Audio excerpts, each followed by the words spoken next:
My name's Antoine. I flipped over 650 houses in the last 10 years and they look like this. And in the last 24 months, I've helped over 1,000 people flip over 1,000 properties and they look just like this. And I bought property in great neighborhoods, horrible neighborhoods, and really rough parts of town. And in this video, I want to break down the numbers for a deal that I did way back in the day that was a Section 8 rental property that I bought, renovated, rented out, and sold. And it was in the worst city in America, the city with the highest crime in America. And I'm going to tell you the top 3 cities that have the highest crime in America today. Number 1. Memphis, Tennessee is the #1 city for crime, or #1 most dangerous city as they call it. If you go out there and visit the city, you're not going to really feel like it's the #1 most dangerous city, but hey, it's on the top of this list that I found online. Number 2 most dangerous city in America is St. Louis, Missouri. St. Louis, Missouri, again, if you go and visit there, you're not really going to feel like it's the most dangerous city in America, but hey, it's on the top of this US news list, okay? And then number 3 is Detroit, Michigan. Detroit, Michigan is the 3rd most dangerous city in America. And in this video, I'm going to break down a Section 8 rental property that I bought, and it looks just like this, and it's in Memphis, Tennessee. This is the game plan.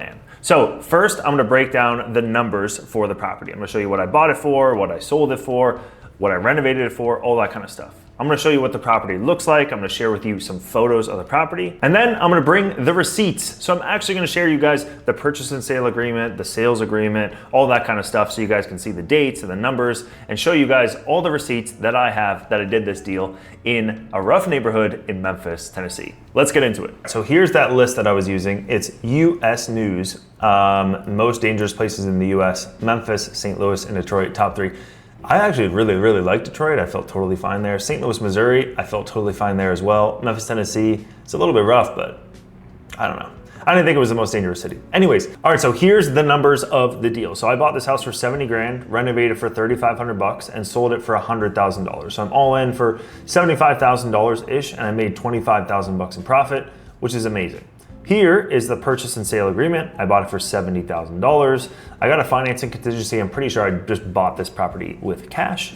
And then here is when I sold the property, okay? So I sold it on March 16th of 2021. Here's the seller credits. So I sold it for $100,000, taxes, insurance, prorated rent. Oh, I did get a loan. I actually had a loan on the property with Stifel Bank for 51,000 bucks. And then I had to pay a settlement fee, all that kind of stuff. So I netted $50,000 on this deal, and I probably only put in 20,000 bucks. So I literally doubled my money in a couple of months of buying and selling this house. $3,500 renovation. We cleaned up the interior, painted, replaced the door, replaced holes in the wall, electrical, etc. I only spent 3,500 bucks renovating the place, and this is what it looked like. So I bought it vacant, renovated for $3,500. I got a loan with Stifel Bank. They do they do pretty great loans. I don't even think they're lending anymore in business anymore.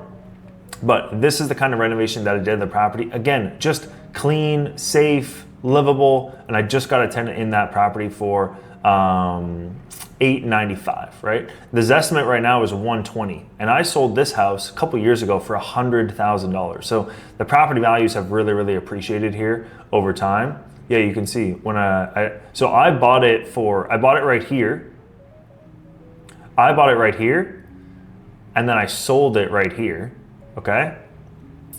Boom, I sold it, and then now it's worth $125. So absolutely insane numbers on that deal. And that's pretty much it. This is the numbers, and this is the breakdown. Again, it was a great experience for me, even though it was in a rough part of town. I was in the #1 most dangerous city in America. But you can choose good neighborhoods within those cities, even though this neighborhood wasn't the best neighborhood ever. We can go look it up. I can show you kind of the street view of what it looks like so you can get a lay of the land. I would say this is probably like a C- neighborhood. So there's no sidewalks. It's very rural looking, right? But this is the kind of neighborhoods that we would invest in Memphis, Tennessee. And there's some other areas around this part of town that don't look as rural, but these are the kinds of deals that I used to do. And you can still invest in some of these cities that are the most dangerous cities in America. Don't be scared away by this. I encourage you to go and visit it. Birmingham, Alabama, Little Rock, New Orleans, Cleveland, Ohio, again, doesn't feel very dangerous when you're there. Denver, Colorado is the #10 most dangerous city. Salt Lake City, like, come on. Portland, Oregon. Yeah, I don't know, San Francisco. I grew up in San Francisco, so maybe I'm just used to the danger. Nashville, Tennessee. But don't be scared with these deals on this list, okay? And you can go and buy Section 8 rental property, not Section 8 rental property. You can go buy houses like this still today, okay? Don't be scared away by the US news and all the different stuff that you see online about the most dangerous city. Don't invest there because it's so dangerous. Go and visit yourself. There are some neighborhoods that I probably wouldn't be investing in Memphis, Tennessee, Detroit, Cleveland, St. Louis, etc.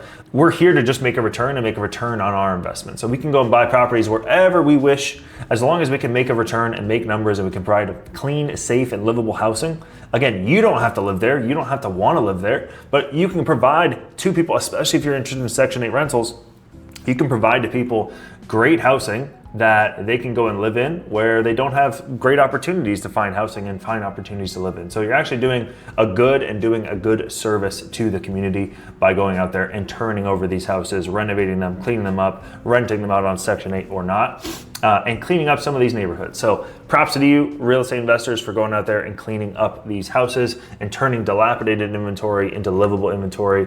I commend you.